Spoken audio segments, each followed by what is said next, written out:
Bonjour à tous, j'espère que vous allez bien. Aujourd'hui, j'ai envie de partager avec vous une belle prise de conscience que j'ai eue ces derniers temps et je me sens heureuse de constater à quel point tout s'aligne dans ma vie. Je réalise que je suis véritablement sur mon chemin de vie, malgré les obstacles, je suis convaincue d'être sur la bonne voie. Je continue à mieux comprendre qui je suis, ce qui me permet d'incarner mon chemin de vie et qui renforce ma confiance en moi et ma légitimité. Je sais que ma mission de vie est d'exprimer à travers la parole, l'écriture et la musique et de transmettre des messages et de belles vibrations. Comme j'avais évoqué dans le dernier épisode, j'ai réalisé que j'avais tendance à me disperser et qu'il était essentiel que je reprenne les commandes avec davantage de structure et d'organisation. Il faut savoir que Kaina est mon prénom que j'ai adopté lorsque j'étais encore qu'une adolescente. Je devais avoir l'âge de 15 ans. Mon vrai prénom de naissance est Chrislène. Ce prénom apporte une énergie totalement différente de Kaina, mon prénom adoptif. Et j'ai réalisé depuis peu que c'est là que se jouait une partie de mon blocage, mais en même temps ma plus grande force. Il faut savoir que l'énergie du prénom Kaina vibre le chiffre 7, signifie la spiritualité, la connaissance profonde et l'enseignement. C'est l'expertise et la sagesse. Kaina, elle est vraiment là pour comprendre l'humain. Elle symbolise mon essence profonde qui explique mon attirance pour le coaching et d'accompagner les autres, ayant une capacité naturelle à lire à travers les blocages et les blessures des gens. L'énergie du prénom Kaina est très détachée des réalités matérielles. Elle s'intéresse à l'esprit et pas forcément au compte en banque. Et c'est vrai que je suis quelqu'un de très simple et minimaliste dans ma vie de tous les jours. Même si j'aime beaucoup l'argent, j'en suis très détachée. Et adopter le prénom Kaina durant mon adolescence a été une manière pour moi de créer un cocon protecteur et un espace de liberté. Elle représente ma facette sage et mon guide spirituel. Elle incarne l'énergie féminine et je pense que de manière inconsciente, j'ai choisi ce prénom pour me reconnecter à une douceur et à une intuition que je n'ai pas véritablement reçue de ma mère, qui elle était trop ancrée dans son énergie masculine. En fait, ma mère n'était pas du tout maternelle et elle ne s'exprimait pas beaucoup sur ses émotions. Alors que moi, à l'opposé, je me considère comme étant très émotive et enclin à la douceur, notamment envers mes propres enfants. D'ailleurs, le prénom qu'elle a choisi pour moi est un prénom à énergie masculine. Chrislène incarne l'énergie du chiffre 1, l'individualité affirmée et de diriger. Je ne sais pas pourquoi j'ai été appelée à regarder à nouveau la signification de mon prénom qui est une énergie de leadership et qui ose. D'ailleurs, c'était exactement cette énergie que j'incarnais lorsque j'étais enfant. Je dégageais une forte énergie d'action, je me lançais souvent dans des initiatives, je n'avais peur de rien et j'étais très aventurière. Mais cependant, en grandissant, j'ai laissé cette partie de moi s'éteindre. J'ai conscience que l'environnement et l'entourage dans lequel j'ai grandi en est la cause. Mais ça va, ce côté-là, j'ai déjà bien réglé et je garde que les bons côtés de mon passé. C'est là que j'ai eu clairement le déclic que sans Chrislène, Kaina ne pouvait pas réussir. Que renier cette partie de moi me bloquait dans ma mission de vie. Je me rends compte que j'ai énormément refoulé Chrislène. Je pense qu'inconsciemment, je ressentais un énorme décalage avec Chrislène et l'énergie qu'elle incarne, d'où ce rejet. Je me sens tellement plus alignée d'être juste Kaina qui désire simplement faire ce qu'elle aime et transformer des vies. En fait, j'éprouve beaucoup de difficultés à incarner l'énergie masculine. Et c'est probablement pour cette raison que j'ai toujours recherché, à travers mes relations, un homme capable de guider et de prendre les choses en main. Un homme qui construit les fondations solides et la maison, pendant que je m'occupe de créer notre cocon intérieur. Le profil typique de la femme au foyer, quoi. Et en vrai, j'adore ça, mais au fond de moi, j'ai aussi cette envie d'indépendance. Et je sais que j'ai la capacité d'harmoniser tout cela et de faire de Kaina la stratège de son univers. Utiliser l'énergie de Kaina qui est la profondeur et l'empathie pour créer, et laisser Chrislène qui est la force de réalisation s'occuper de bâtir les fondations solides. Kaina, c'est celle qui écrit les livres, qui enregistre les podcasts, qui analyse les blocages dans les coachings et qui crée les musiques d'affirmation positive. Elle est profonde, spirituelle et intuitive.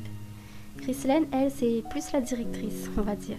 C'est celle qui gère et qui structure, qui fixe les prix parce que Kaina est bien trop douce et dans le don pour ça. Chrislène, elle, s'assure que le travail est reconnu. Elle est concrète, audacieuse et protectrice. C'est celle qui monte au front, qui assume le succès et qui gère l'aspect matériel, tandis que Kaina reste la source créative et spirituelle. Par exemple, quand je dois fixer des tarifs, je ne dois pas laisser Kaina le faire seule, car elle risque de vouloir le faire gratuitement ou pour presque rien, car c'est dans sa nature, elle est dans le don. Elle a tendance à avoir des difficultés à se sentir légitime.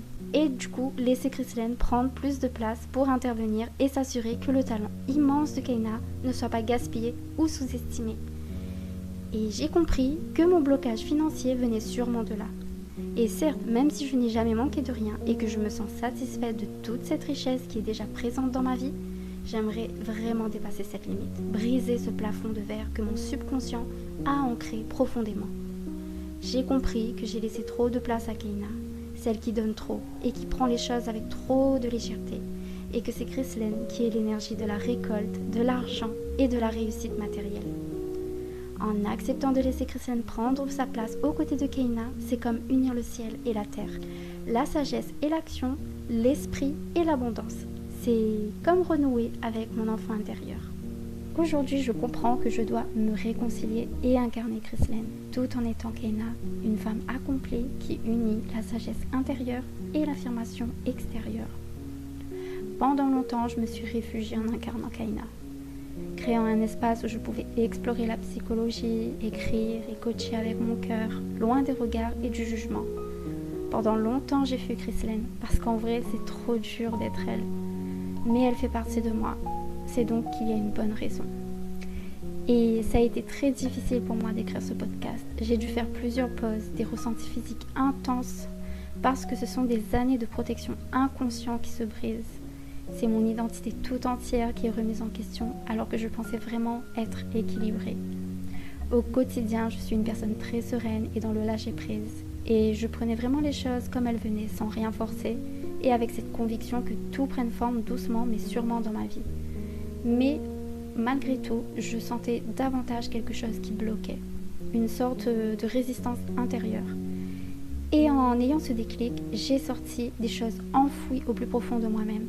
Et il faut savoir que l'univers, les signes m'ont énormément guidée pour avoir ce déclic et toutes mes autres prises de conscience d'ailleurs. Et j'en suis tellement reconnaissante pour ça. Il est important en fait de porter attention aux signes, vraiment, c'est d'une grande aide. J'entends souvent des coachs qui disent oui, qu'il ne faut pas faire un compte avec les signes, que ça bloque, mais pas du tout en fait. Ce sont ces signes-là qui vous aident. Après oui, il faut pouvoir faire la part des choses et ne pas courir après les signes comme un malade non plus. Pour en revenir au sujet, j'ai longtemps résisté contre Chrislène. Et en vrai, je me sens anxieuse de l'incarner, clairement. Mais je dois cesser de résister. Et je me dis, ne cherche pas forcément à jouer Chrislène. Je la laisse simplement être la structure qui permet à Kaina de s'exprimer. Maintenant, je vois Chrislène comme un cadre et Kaina comme la peinture. Le cadre ne fait pas d'effort pour être là. Il soutient juste la beauté de la toile. C'est comme adopter l'équilibre 20-80. Je n'ai pas besoin d'être Chrislène à 100% du temps. Je reste Kaina à 80 dans ma création, dans ma douceur et je laisse Chrislène prendre place pour les 20% de décision pour mener à bien les actions et poser les bonnes limites. Je n'ai pas besoin d'être Chrislène, une femme d'affaires agressive. J'ai juste besoin d'être Kaina qui ose prendre sa place. C'est comme Beyoncé qui utilisait Sacha pour oser faire sur scène ce qu'elle n'osait pas faire en tant que jeune femme réservée. Elle a fini par intégrer les deux pour devenir la puissance qu'elle est aujourd'hui. Une fois les projecteurs éteints, elle semble être une femme paisible dans son petit cocon de douceur. Pour moi, Chrislène, c'est comme Sacha. C'est celle qui monte au front, qui assume le succès et qui gère l'aspect matériel. Tandis que Kaina reste la source tranquille, créative et spirituelle. Je m'appelle Chrislène et je m'appelle Kaina. Celle qui ose bâtir, celle qui crée avec son cœur. Si toi aussi, tu te reconnais dans mon histoire, je t'invite à écrire en commentaire en affirmant « Je suis parfaitement équilibrée dans l'union de mon féminin et mon masculin sacré ». J'ai compris que je ne pouvais pas vous demander de prendre votre place si je ne prenais pas totalement la mienne. En utilisant la sagesse de Kaina et l'audace de Chrislène, j'affirme que je débloque enfin ma véritable mission. Vous accompagner vers votre propre puissance. Ce qui change pour vous, rien et tout à la fois. Mon message reste le même, mais ma force est démultipliée. Je rappelle que je propose le meilleur des accompagnements. Oui, j'ose le dire. Un accompagnement totalement personnalisé, adapté à tes besoins. Mon offre comprend un guide pour t'aider à conscientiser, des séances one-to-one hebdomadaires afin d'être à ton écoute, des SMS illimités en semaine où je reste disponible si tu te sens perdu ou submergé, ainsi que 5 séances de guidance thérapie et 5 soins énergétiques en méditation guidée exclusive et des conseils pour t'aider à intégrer tout ça, le tout personnalisé selon tes attentes. Ma plus grande force, être simplement moi-même, armée de tout ce que j'ai traversé et conscientisé, et être comme cet ami sur qui tu peux compter, sans jugement, lorsque tu sens que tout déraille. Si tu te sens comme une Beyoncé qui s'ignore encore, ou peu importe ta problématique, j'ai la certitude que nous pourrons trouver la solution ensemble. Et n'oublie pas qu'investir dans mon accompagnement n'est pas une dépense, c'est l'achat de ta liberté. Alors, mon énergie match avec la tienne? Réserve dès maintenant ton appel diagnostic 100% gratuit. Pour cela, clique sur le lien en barre d'infos. Les places sont limitées car je souhaite m'investir pleinement à tes côtés. Je privilégie la qualité à la quantité afin de préserver mon énergie tout en respectant ton investissement. En tout cas, merci d'être là, avec moi, dans ce voyage entre l'ombre et la lumière. Il est temps pour nous tous de rayonner. N'hésitez pas à liker ma vidéo, à laisser un petit commentaire et à vous abonner. Nous allons maintenant pouvoir passer à la méditation guidée. Il est important que tu sois chez toi ou dans un espace serein sans être dérangé. N'hésite pas à enregistrer cette vidéo et y revenir plus tard lorsque tu seras plus enclin d'y participer. Je sais que tout ce que je vous ai partagé peut remuer vos propres certitudes. Comprendre que l'on peut et que l'on doit unir sa sensibilité et sa puissance est une chose, mais le ressentir dans chacune de ses cellules en est une autre. Parce que je veux que vous ne soyez plus seulement dans l'écoute, mais dans la transformation. Et pour intégrer et incarner tout cela, je vous ai donc préparé un merveilleux cadeau qu'est cette méditation. Je vais maintenant vous guider dans une alchimie intérieure, une méditation courte mais puissante pour que vous cessiez, vous aussi, de négocier avec votre valeur. Nous allons ensemble inviter votre sagesse et votre leadership à se donner la main. Prenez un instant pour vous installer, fermez les yeux, le voyage vers votre unité commence maintenant. Assieds-toi le dos droit, les pieds bien ancrés au sol, les mains sur les cuisses. Il est important de prendre cette posture car nous allons incarner l'énergie de la terre, le masculin sacré. Prends quelques secondes pour respirer profondément si tu le souhaites, afin de libérer toutes les tensions présentes dans ton corps. Jusqu'à te sentir plus léger ou légère.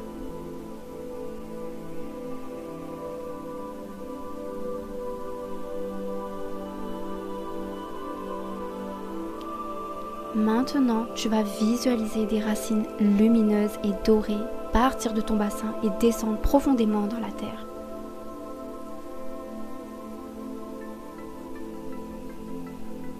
Prends le temps de visualiser ces belles racines qui voyagent jusqu'au centre de la terre. Ressens la solidité de l'énergie masculine. Absorbe à travers tes racines cette vitalité, l'ancrage que t'apporte l'énergie de la terre. Cette énergie qui nous permet d'aller de l'avant, de repousser nos limites, de prendre des initiatives, de relever des défis et de prendre des risques. Tu es ici, tu es présent et tu as le droit de prendre toute ta place dans la matière.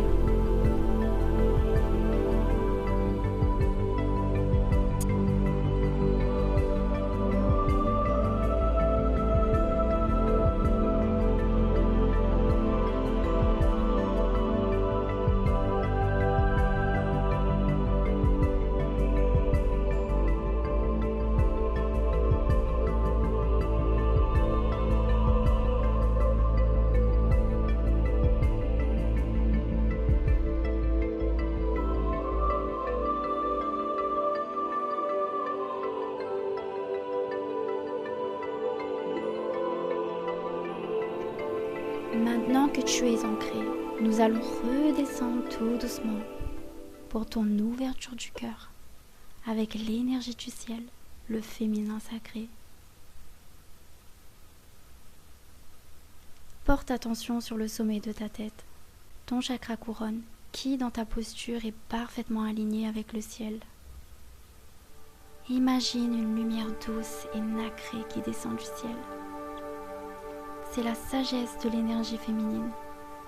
Elle est liée à l'introspection, la créativité, la douceur, la sensibilité aux émotions et à l'intuition. Visualise cette belle lumière entrer dans ton cœur. Prends ton temps. Ressens.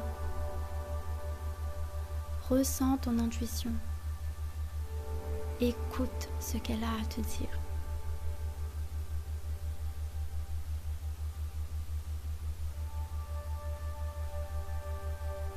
Ressens ta douceur et tes rêves les plus fous.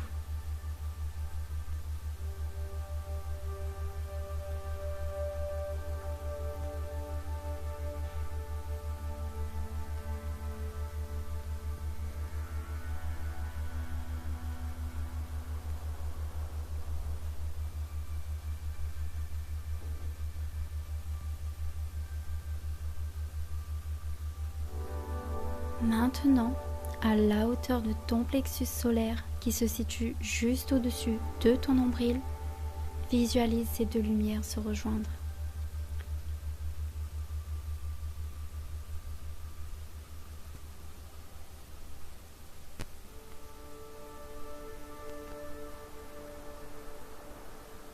L'or de l'action et le nacre de l'intuition. Elles ne se battent plus.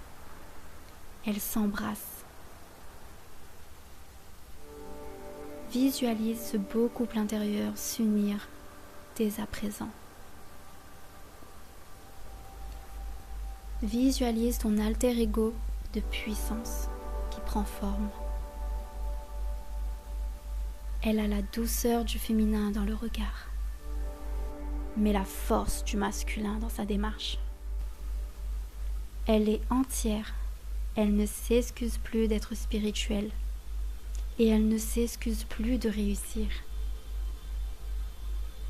Incarne maintenant ce mindset et répète après moi. Ma sensibilité est mon moteur. Ma structure est mon armure. Je suis digne de recevoir l'abondance pour chaque pépite de sagesse que je partage. J'unis mes identités pour servir le monde avec ma toute puissance.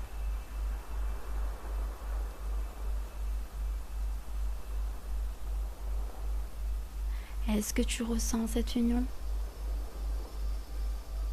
Alors porte-la aujourd'hui comme un vêtement de lumière.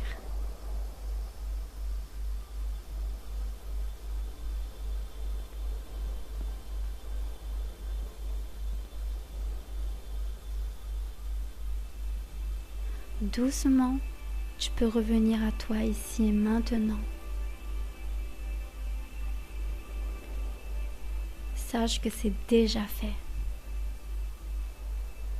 C'est déjà fait. C'était Kaina, portée par Chrislène. Je vous dis à très bientôt pour un nouvel épisode.